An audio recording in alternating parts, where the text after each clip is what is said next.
Good day, ma'am. I am Lady May Patac, a BSHM 2A student, and for today I am going to tackle about the Organizing the Physical Facilities, Chapter 7.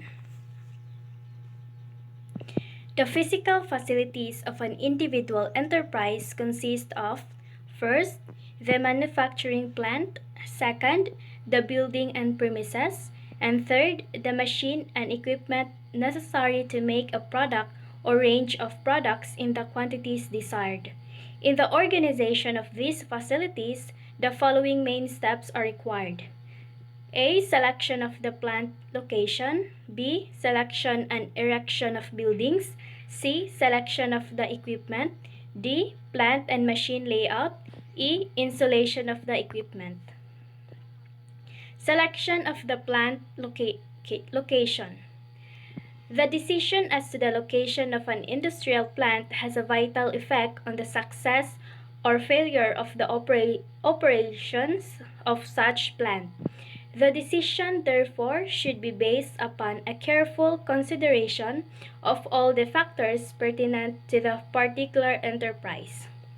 Determining the region.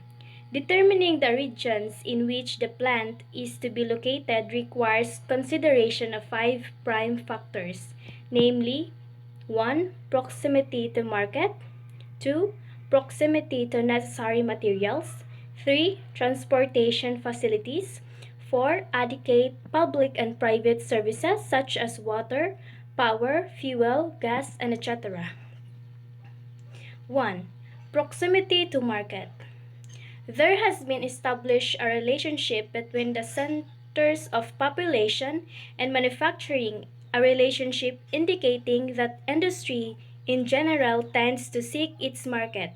The tendency of a plant to locate near its market has been evident. First, where the product is perishable, as for example, bakeries. Second, where professional skills is important, as photographers, tailors, and other whose style or craftsmanship the customers want to see first before buying. Third, where processing adds weights, as for example, the preparation of bottled wood drinks, which involves perhaps 90% of water plus the weight of the bottle. In all these cases, the proximity to potential customers is of primary importance in choosing a location. A bakery would not be established in a sparsely populated barrio but could be set up in the poblacion or town proper. 2. Proximity to raw materials. The raw material, a factor in production, is very vital to consider when processing removes considerable weight. For example, it is much cheaper to manufacture cement at the place where raw materials are. Thus, our cement plants are in Cebu, La Union, Bulacan, and Rizal, very near to the limestone mems where the raw materials come from. Another good example that may be mentioned is the meat packing industry located at Chicago or Kansas City in the United States. 3. Transportation facilities. If the business requires continued transportation, either of raw materials in or of finished product out, or both, the convenience of transportation facilities are real bearing on the economical conduct of the business. When the material is heavy or bulky, its transportation is directly tied in with the optimal means of transportation, for instance, water transportation, if available, thought show is the most economical way to ship bulky freight, such as oil, iron, ore, or coal.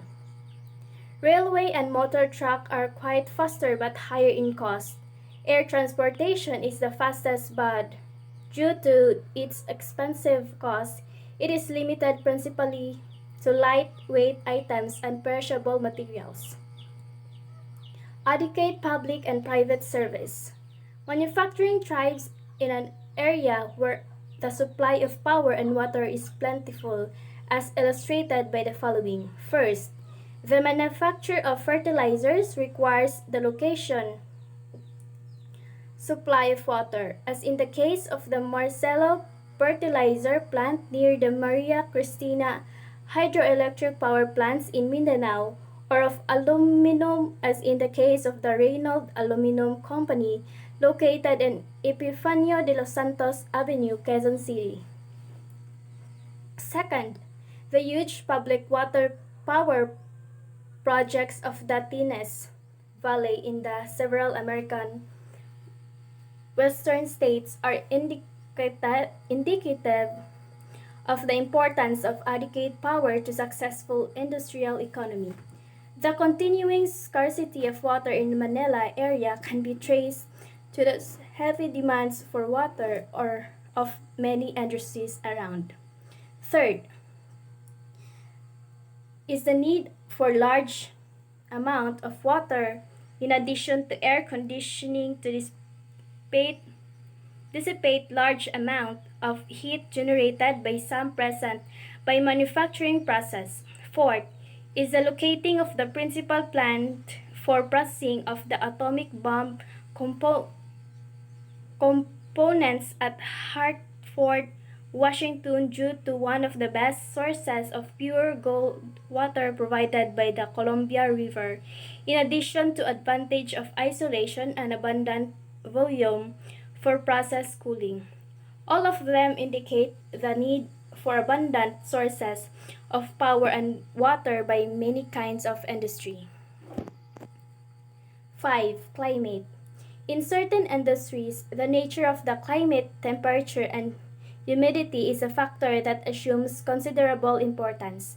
The manufacturer of shoes in Marikina, Rizal, for example, prefer a moist climate because he does not wish the leather that he uses to dry out rapidly. The manufacturer of airplanes seeks a climate that makes possible the year-round testing of his finished product. Determining the community. Once the general area or region has been determined, the selection of a particular community is next. The best choice of a community for the plant depends upon the consideration of the following factors. First, labor supply, wage supply, other enterprises in the community, and the taxes and restricting laws. The labor supply. Labor supply means the number of skilled and unskilled persons available for the kind of work to be done. This factor is often more important than all the other factors, especially when skilled labor is required. The watch industry is concentrated in Switzerland because children often follow in the footsteps of their parents, thus assuring ample sources of skilled labor. The shoe industry in Marikina, wood carving in Paite, doors and windows in Taytay, and wooden shoes in Binyan can be traced to labor supply. 2. The wages scales of differentials. Wage scales or differentials also affect community location. However, these are not permanent and should not be considered as definite or specific factors in locating a plant site in any community. It is a fact that we just constitute a big item in companies' expenses and savings which could be saved through lower wage rates are of important consideration. The shipbuilding business of the United States is moving to Japan because of lower wages. American companies manufacture cars in foreign countries for similar reasons. Thus, we have Ford of Canada, Ford of England, Ford of Germany, and Ford of Australia. Third, other industrial in the community. Oftentimes, competing or complementary enterprises in a community the decision on the selection of a plant site. Competing industries may dream the supply of certain types of labor skills, with the result that these industries become competitive with each other. With such condition existing, that place is therefore not a good site for the business. Complementary industries, particularly where the finished product of one is the wrong material for another, or respectively near this market or source of materials. Such an agreement can work on their mutual advantage. As good example of complementary industry, we have the mining industry and the machinery industry, where by the former producers material which are converted into pig iron, which in turn is manufactured into tools and machineries by the latter of to be used by the first industry or the mining industry. 4. Industrial attribute to the community. The attitude and cooperatives of the community as a whole are of some importance. An anti-industry and anti-company attitude companies cannot be overcome by the best public relationsman. 5. Boxes and restricting laws. Provincial and town legislation are also important. The corporation laws are more stringent in some countries than in others, and some enterprises located in a particular country almost for the reason alone. Thus, many American vessels fit the flag of Panama. Wage and work are legislation, tax laws, as well as local restriction in ordinance are typical or legislative factors that point to the state and community attitude towards industry. A ceramics factory did not build its plants in a town where the raw materials exist because it feared discriminatory or open oppressive regulation. All oil companies analyze the situation in many towns before they decide to open their refineries. Choosing the plant site. After determining the region and the community in it, the final step is, of course, the selection of the exact land site in community with the following factors to consider. First, the land, transportation, and miscellaneous conditions pertaining to surroundings. First, the land. In the search for a site is a principal consideration is the land, whether it is ample in size including room for expansion as well as parking space for employees, cars, whether the topography is right for the type of building desired, and whether the soil texture and drainage will provide proper foundations. 2. Transportations. Is the other factor second in importance is the transportation, whether the site is readily accessible to rail, motor, water, or air transportation as may be required. To the employees, for instance, which the place even with or without transportation of their own. Will the road enable easily entrance of raw materials and supplies and easy exit of products? 3. The surroundings. The third factor has something to do with the surroundings of the site related to the following questions. Will it be a good place for the employees to work? Are there buildings and zoning restrictions that would not permit the type of building planned? Is the community fire protection adequate and available to the site? Selection and erection of buildings. The choice of the building depends upon its suitability to the nature, purposes, and requirements of the business. Heavy manufacturing, for instance, calls for strong or sprawling buildings, while a retail store needs a situation that will allow adequate display of merchandise. An office, on the other hand, requires light and air and freedom from unnecessary noise. Types of building. There are two basic types of buildings, namely the single-story building and the multi-story building. Each offers certain definite advantages and relative merits of which should be weighted with respect to the requirements of the enterprise involved. Advantages of single-story over multi-story. Greater ease of expansion through extension to existing buildings is made possible. There is less vibration where sensitive equipment and materials are employed together with heavy machinery. The soil requirements for foundation are less severe. There is better natural light and ventilation, which is cheaper and preferable to air conditioning and artificial lighting. There is more usable floor space in a sense because no space is required for elevators and stairways. There is more efficient routing possible and lower materials handling. Better supervision is more possible when the supervisor or executive does not have to go up and down several floors. Advantages of multi-story over single-story building. More efficient use of land space, particularly where the space is limited or expensive, can be had. Where a business cannot spread out, it can always go up.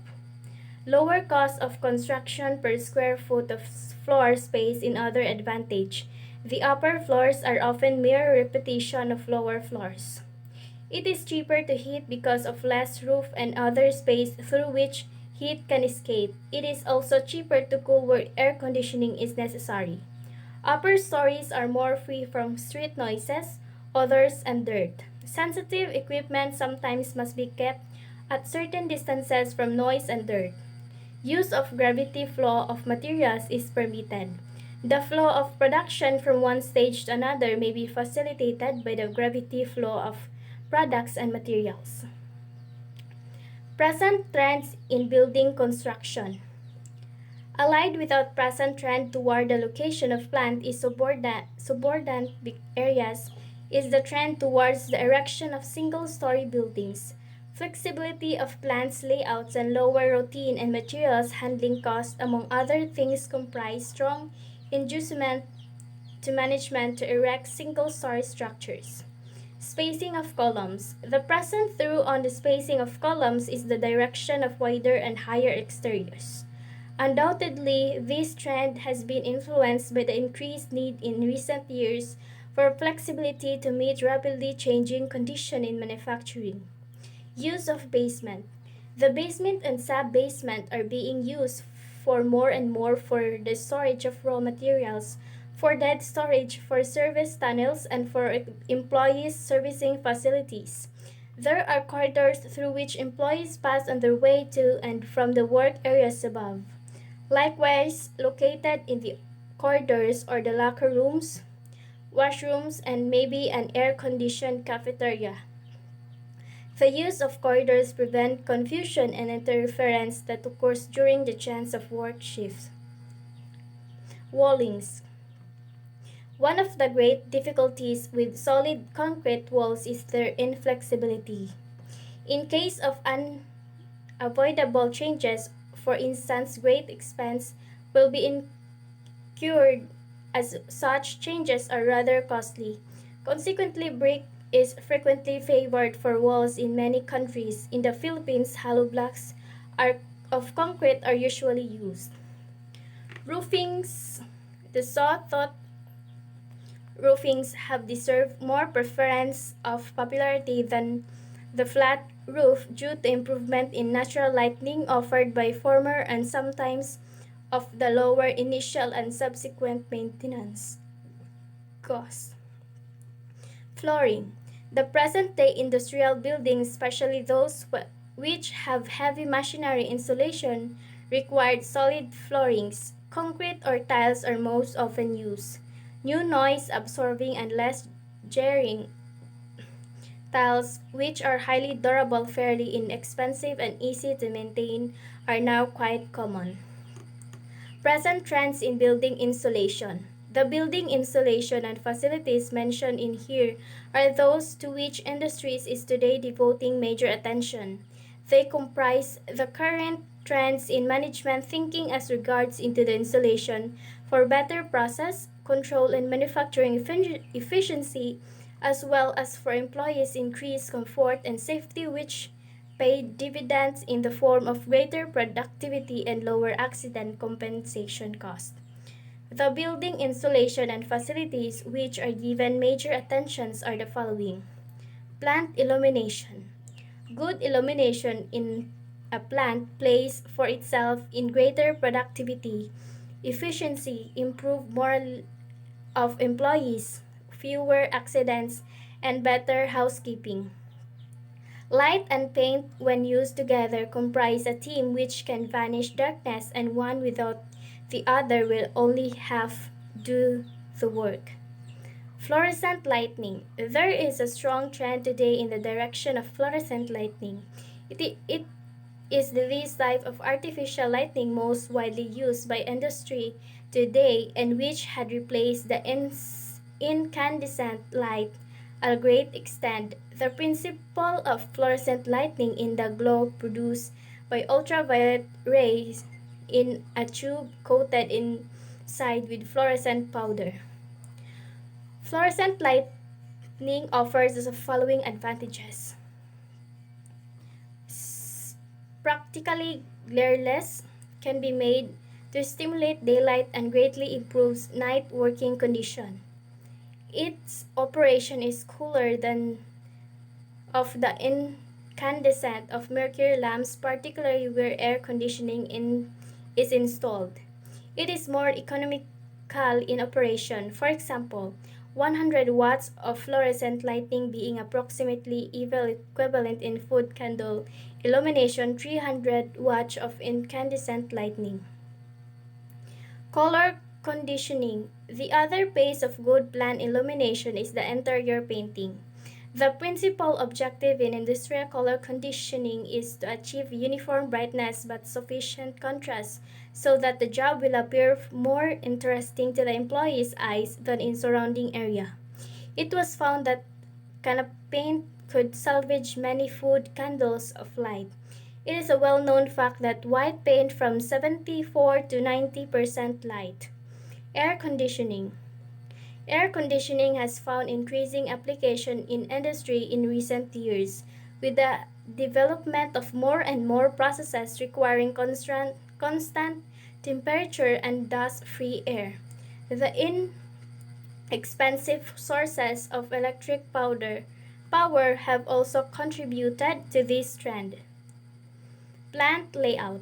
There are factors influencing a plant layout such as type of industry, which may be a continuous industry, one in which of the materials are received at one point from which successive operations turns these materials into finished products.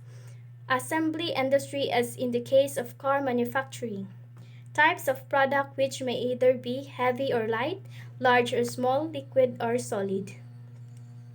3. Types of operations may be wet operation as leather tanning or textile dyeing, heavy machinery as large hydraulic presses, operation which involves fire risk as powder manufacturing or firecracker making. 4. Types of worker, as in the case of employment of women which requires engineering changes and their construction of necessary facilities. There are recognized ideals for plant layout in particular plants as 1. Proper balancing of departments and operation with special reference to arrangement, processes, handling of materials and better control. Adequate internal transportation, adequate provisions for the reset of raw materials, storage and shipment of finished products, provision for the future expansion. Plant layout and design. Plant layout and design deals with the physical arrangement of floor, factory, plants, warehouse, office, and laboratory areas, and commercial establishment. This arrangement involves equipment, the people, and their workplaces, the supporting services, utilities, auxiliaries, and communication and control equipment, and the building itself. The faculty layout may slow up to work and may require unnecessary movement of the work. Objectives of plant layout. Making a layout plan is not the end result, even of those responsible for the planning. Rather, improvement operations, increase output, reduce costs, better service to customers, and convenience and satisfaction for company's personnel are likely to be the chief objectives. Plant layout foundation fundamentals. It is probably impossible to achieve all the benefits of a good facilities in any one plant.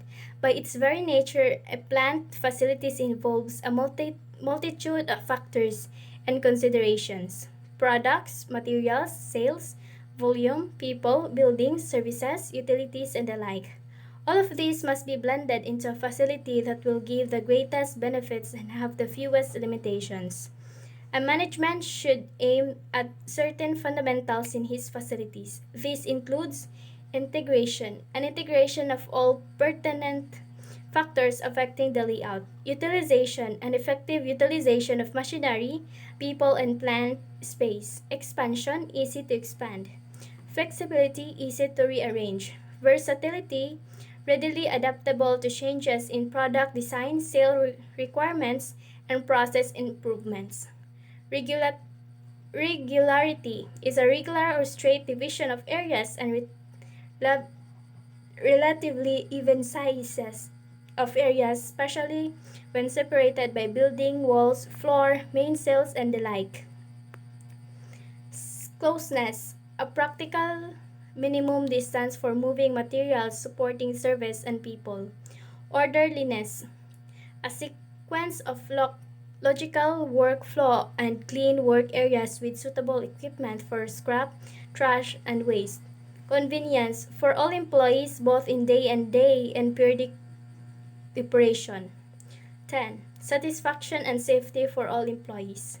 Layout planning, basically any layout planning involves relationship, closeness desired between various activities or functional areas, space in amount, kind, and shape of for each activity or functional areas.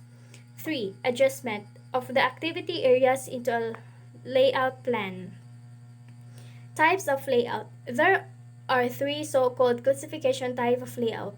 Fixed position, process or function, and product or function, and production or production line. Fixed position holds their shift materials in one place and brings men and machines to it. This layout is generally most economical when the product or materials is physically large and heavy. The quantity of each item is small and process is simple.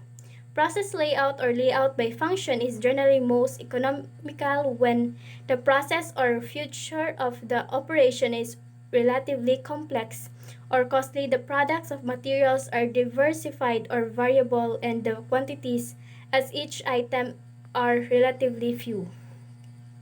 Installation of the equipment. Once the layout has been approved and reproduced, copies are usually distributed. Not only the key factory man involved, but also the plant engineers, plumber, and electronics men so that the necessary construction work may be completed by the time the actual installation is started. While equipment is being installed, if efforts should be directed along lines of prevention and maintenance to facilitate its subsequent operation and repair. Safety measures for both operating and maintenance personnel should be considered in equipment installation. Electrical switches, for instance, should be carefully arranged. Gas lines should be provided with automatic system. Project studies. In the preparation of project studies, that one who prepares it should find out the different factors which can affect the business if it is to be a proposal for new establishment or it is for expansion purposes. The project study should include the feasibility of the business in relation to supply and demand, as there are already plenty of supplies and demand is small. Our market potential great and demand is high that the overall market can still absorb the entry of an additional supplier. Financial feasibility. The overall financial position of the company, profit incidence, sales level, debt servicing, and etc. And that could be all. I hope you gain knowledge. And thank you for watching and listening.